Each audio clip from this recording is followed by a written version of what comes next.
Good afternoon, folks. This is Fred Campos, owner of DFW Website Designers.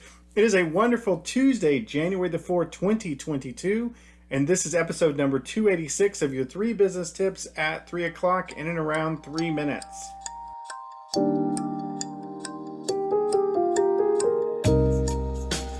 Folks, we're into the first week of the year, 2022. I cannot believe it. And we've been talking these past 4 series on business success. What defines business success, small business in your world?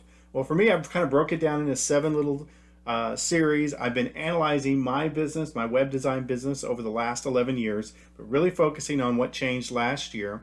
I want to get this kind of under my control before I determine the business goals. Normally I do this on New Year's Day, but I'm kind of breaking this up into a little series so you can see how I look at it. We talked previously about new clients. We've talked about attrition rates. We talked yesterday about lead rates. And today we're going to talk about assimilation rates. We're going to talk about leads to close, close to live, live to happy clients. Business tip number 1, leads to close. We talked about the money you spent on leads yesterday, but what is the time frame it takes from the time you get a customer that you create a lead to the time they actually buy? And has that decreased over the previous years?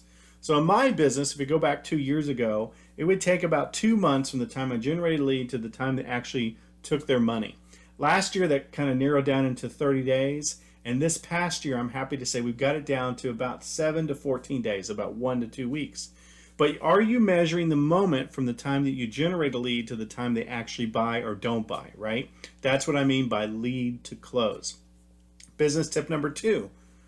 You got a client that bought. How long does it take you to go from close to live? Now, in the service industry, that may be how many hours does it take to service that customer? Let's say you're in the air conditioning business, how long does it take from the time they called and bought to the time you got them fully serviced?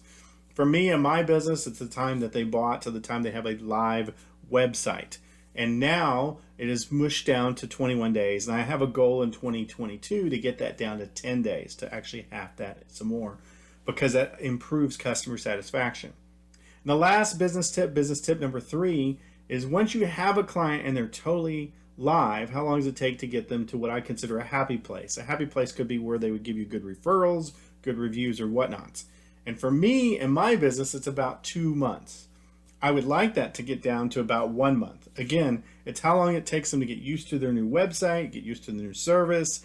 If you were a mechanic, how long it takes them before they're really happy with the service that you've provided. It's after you've completed the service that they hit that happy factor.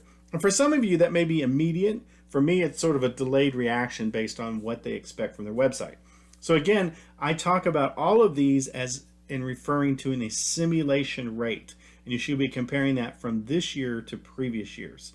So assimilation rate is lead to close, close to live, live to happy. Anything I'm learning, I throw over the fence to you because I want you guys to be awesome. Now go back to sleep.